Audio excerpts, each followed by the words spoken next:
Hello there everyone, and welcome back to my channel, or welcome to my channel if this is your first time watching.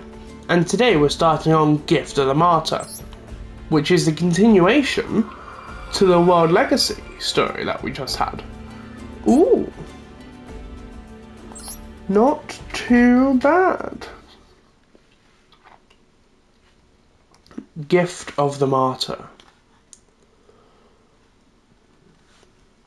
Okay. Iblee was held captive. The stolen ritual wand was sealed inside the core of a Mekk-Knight blue sky, its power source. She had been captured forcibly, but up to this point the Mekk-Knights hadn't laid a hand on her. Iblee was deep in thought. The Great Darkness is using the crawlers to threaten humankind. What if humankind's perception of the Mekk-Knights had been wrong all along? Meanwhile, Avram and the party arrived at the base of the Mekk-Knights after the long quest to rescue Iblee. Ruins of a forgotten civilization lay before them. The husks of decayed buildings, long buried by crustal movement, barely broke the ancient Earth's surface. So basically the Horizon series. Among them, artificial life forms lay untouched in pristine condition. There, the activated World Legacy World Shield shone brightly, and the World Legacy known as the World Lance rose sharply out of the earth. Even with the power of the World Chalice, it was a fool's errand to challenge the Mekk-Knights.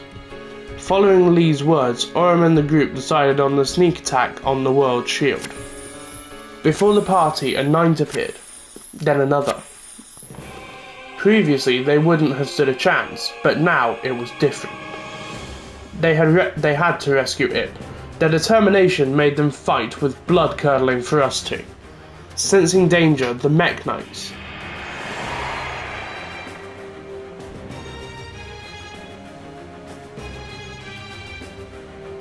transformed into a united form, the Mekk-Knight Spectrum Supreme. Okay.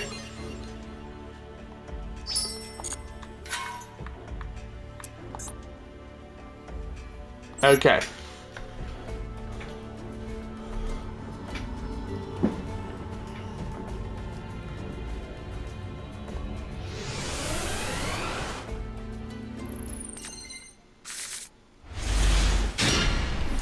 What?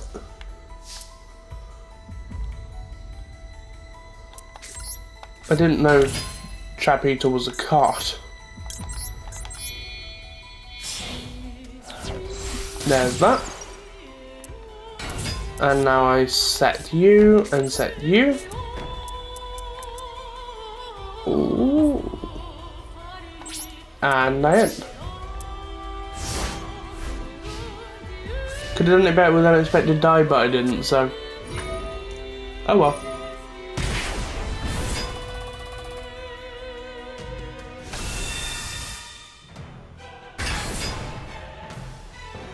Mr. Blue Sky.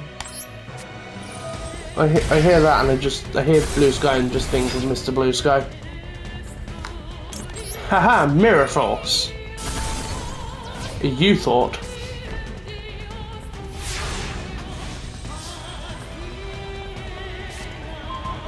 Ooh. Summon you. Use your effect. Well, not use your effect, just link summon. And now use your effect. Or don't.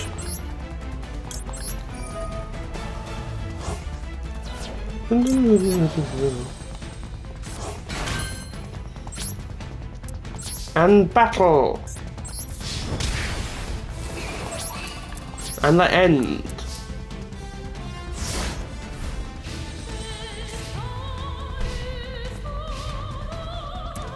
Why have they given us a tuner monster if we don't even have synchros? It seems a bit stupid to me, to be honest. Well, I'm going to change you, and then attack. There's no point in me summoning, like, this World Legacy, because it has no attack. So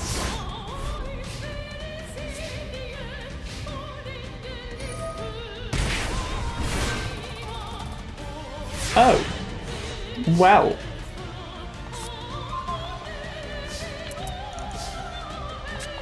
I set. What do you do again? Shoot all more chances to car points and target one more.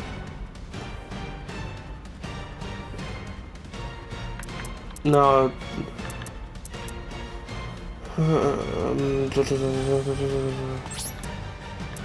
No, because I was going to try and summon it out and then destroy my monster, but I didn't know I choose a monster, did I?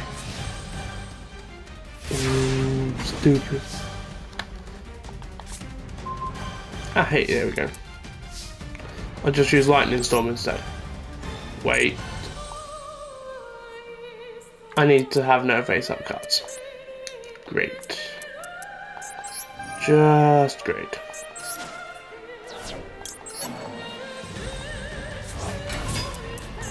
Now if I go into you. Yep, no effect. Oh well. Oh wait, no, there's an effect. Yep, and you, yep.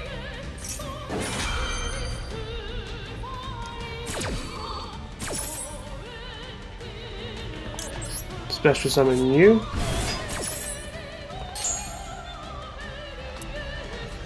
Then I'll set you just because.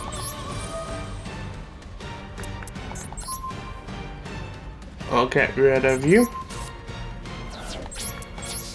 And boom. And I end my turn.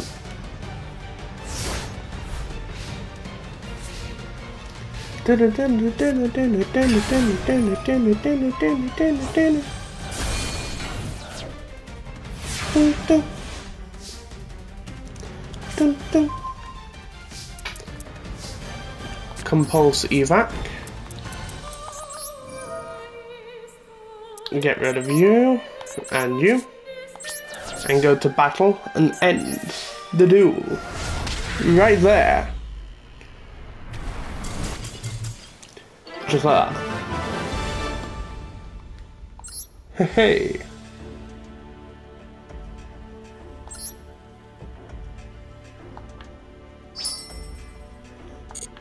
I'm never going to use any of these cards. I'm literally just doing this just to find out stories because the lore behind the cards is pretty interesting, but I'm never going to use the decks. Avram and friends battled the Mekk-Knight Spectrum Supreme.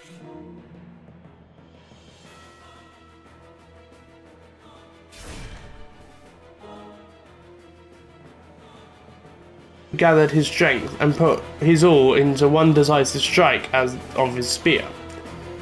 However, his attack was parried by the Mekk-Knight Spectrum Supreme, opening a large hole in the wall. The already fragile ruins couldn't withstand the impact and began to collapse. Before the dust settled, so as not to be noticed by the Mekk-Knight, Ningirsu directed a subtle glance towards Lee.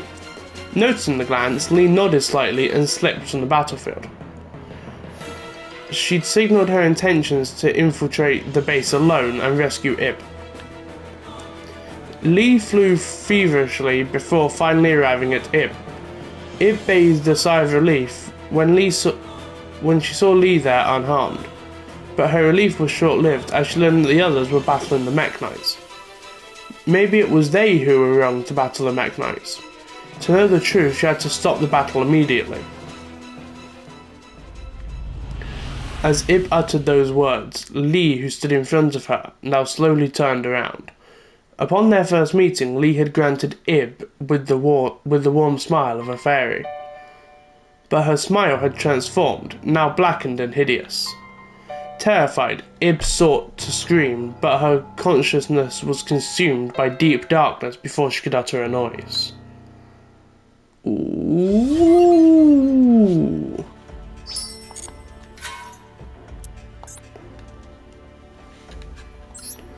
Ooh, okay. Avram and the others continued to battle. All of a sudden, an explosion occurred inside the facility. Immediately, Avram felt as if the World Chalice awakened again, though the feeling was now greatly intensified. Everyone in the battlefield stopped fighting, transfixed at that moment. Just then, a figure appeared. She was standing on the mountain of the debris before them. It was the visage of Iblee, unmistakable from head to toe. But her face betrayed something sinister. Her eyes glowed mysteriously, and an evil aura emanated from her body. These signs suggested that the figure before them was not Iblee they knew. Her laughter was nothing like that of Iblee. She now spoke to the confused group. "I am Lee. This body is mine now. Sweet Iblee is no longer here." The feminine resonance of her voice was now poisoned with the booming dissonance. Avram and the others glared at her with confusion and anger. Meeting their gaze, nightmare-corrupted Iblee emitted a force field. The force field now forcibly absorbed the power of the World Chalice within Avram and the others, and now it threatened to take their lives.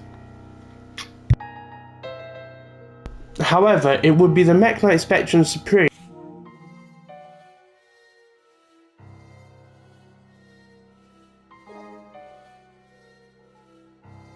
of Iblee was so great it caused the form of the Mekk-Knight to become unjoined. Separated into 7, the Mekk-Knights were severely damaged. Then Iblee, with a familiar hand, proceeded to extract cores from each of the Mekk-Knights one by one. It was now clear there was great danger in Iblee possessing both the power of Iblee as well as that of the ritual wand. Seeking to prevent this, the Mekk-Knight Blue Sky sought to transfer its control of the wand to someone other than Iblee. Showing considerable growth in battle, Avram was the one chosen as the wand's successor. Iblee's power created a shockwave that launched Avram to the edge of the cliff. The Mekk-Knight Blue Sky stretched out its arm to help him. Wordlessly, their gaze met. Avram sensed in his heart that the knight was trying to convey something when a dazzling light shone suddenly. The next moment, Avram, adorned in new armour not of the World Chalice, and holding a sword in each hand, stood at the edge of the cliff. As Mekk-Knight Avram, successor to the ritual wand. Ooh, okay. Okay. Let's see what happens. Oh, I've got this card. I got this card. The card in the artwork. Once owned by Iblee, the ritual one was passed down through generations in the village Forest of the Stars. It was the key to the fate of the stars, and held the power to unlock world legacies. In a split-second decision, Avram had been chosen to succeed the wand, not by the wand's controller Iblee, but by the Mekk-Knights. Then the succession of the key was split into 2, just like its pair sword was. Knowing Iblee resting inside of her still possessed the key's power, Iblee set off to gain possession of the world legacies before Avram could reach it. Avram chased after her, determined to stop her. However, in his path stood nightmare beasts. Ooh. Born from the power contained in the cores that Iblee stole from the Mekk-Knights. Avram, having just received his new power, had to contend with the formidable strength of these 6 nightmare beasts. Now Ningirsu, who'd rushed to Avram's side along with Imduk, said to him, "We'll hold them back, you go ahead." His voice was quiet but resolute. Having lost the power of the World Chalice, Ningirsu knew they would be powerless to stop Iblee, even if he could catch her. Without waiting for Avram's reply, Ningirsu leapt out, facing the beast's spear in hand.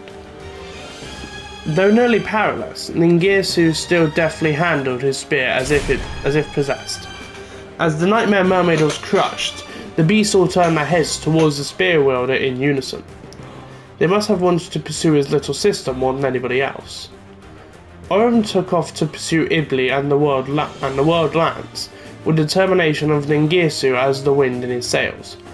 Left alone, Ningirsu continued to fight by himself, his roars echoing throughout the battlefield. That's sick. That's sick.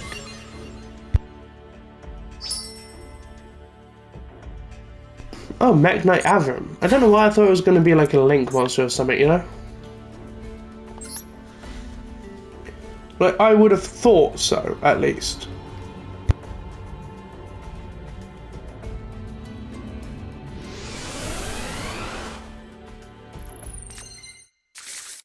When I said I had that card, I didn't mean like the card it gave you for it. I mean the card that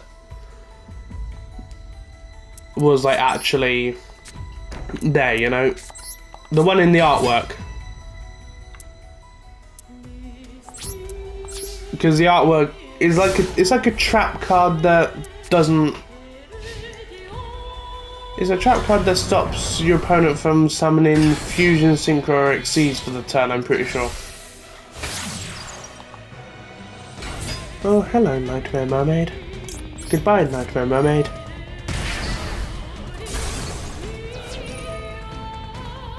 No. Oh, hello. Why are you here?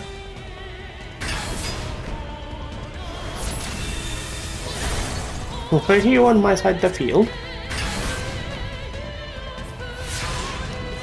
I do not know. But for some reason you are.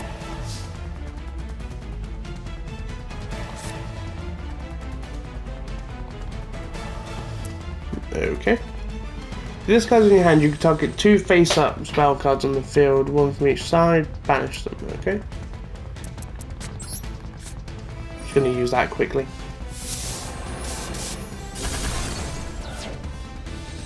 Just because.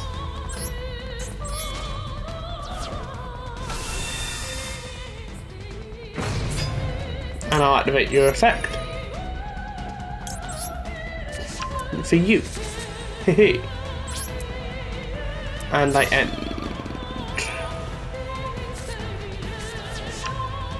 Oh, yay.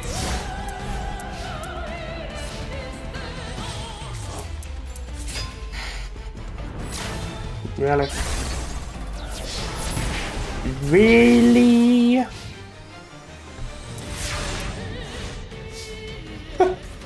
Just to check this out.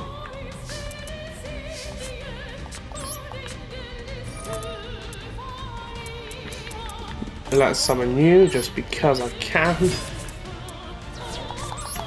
Summon you again. Can't do anything.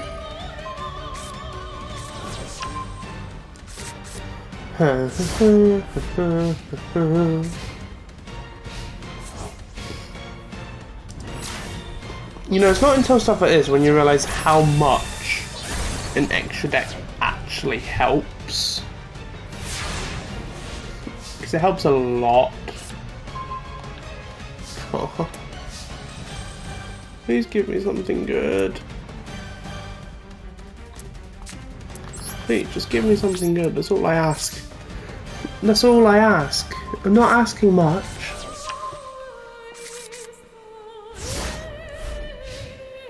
I just want a good card. Is that so much to ask? Please.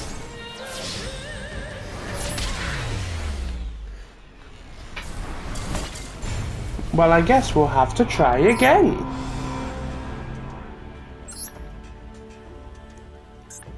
So let's try again.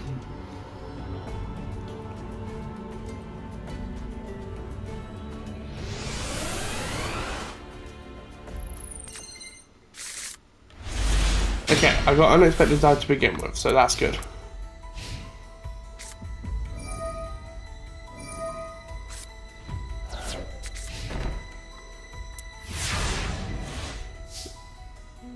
So I'm going to draw first.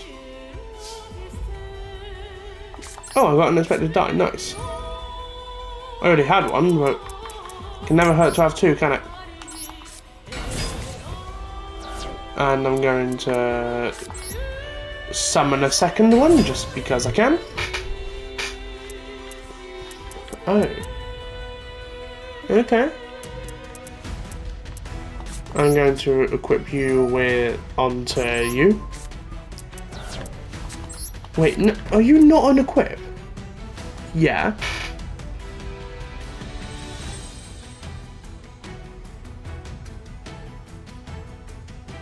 Are you kidding me?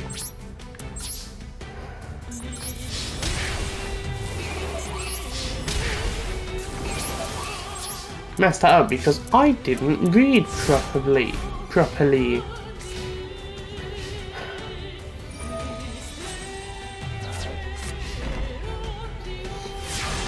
Oh, please tell me it was just a bad draw and he's not just gonna, like, absolutely destroy me.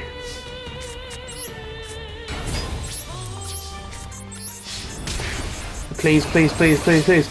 Yes! Yes! I thought it was actually just gonna destroy me. I would not have been happy if it did that. Okay. Now let's see whatever this is. Avram rushed to the base of the world lands, but it was too late. By the time he arrived, Iblee had already finished activating the world lands. With newfound power of the world lands, Iblee launched an aggressive assault on Avram. With such destructive force that each blow shook the earth, Avram faced the attacks alone. In the face of those attacks, Avram now lay wounded on the ground. Iblee moved to pick up Avram's discarded sword, now swinging it over and over as if to check its weight. Then Iblee moved in closer to inflict the final blow on Avram. Avram couldn't move his upper body, let alone stand. Just as Iblee raised the sword to strike, a small shadow emerged from Avram's cloak. The young dragon Imduk summoned his otherworldly power between the young boy and girl, determined to help his companions in their time of crisis, with whatever he could muster. The power suppressed the evil that dwelled in Ib, if only for a moment. By suppressing Lee's evil spirit, the spirit of Ib that had resided deep in the depths had now awakened. Avram laid on the ground powerless. Imduk was exhausted of his power and unable to move. And Ib was now holding a sword in her hand, realizing her situation. She made her decision. Only she could put an end to Lee's evil desires. Her hand that held the sword now tensed with strength. Lee realized Ib's intentions and tried to resist, but Ib's awakened spirit overcame her. She sees a flashback of a childhood friend desperately calling in her direction. The young girl drew short, rapid breaths, points the blade towards herself, and when Ningirsa arrived at the scene, he saw his childhood friend holding the limp body of his little sister in his arms, repeatedly calling her name. At the cruel end of this unreal scene, the older brother could do nothing but stand there, stunned and speechless. Wow, okay. Just, wow, really. Well, I do hope you all enjoyed, and guess what? No, I don't want to go to the card shop. Well, I do hope you all enjoyed, and if you did, don't forget to like, comment, subscribe, and share with a friend, and I will see you next time. Have fun.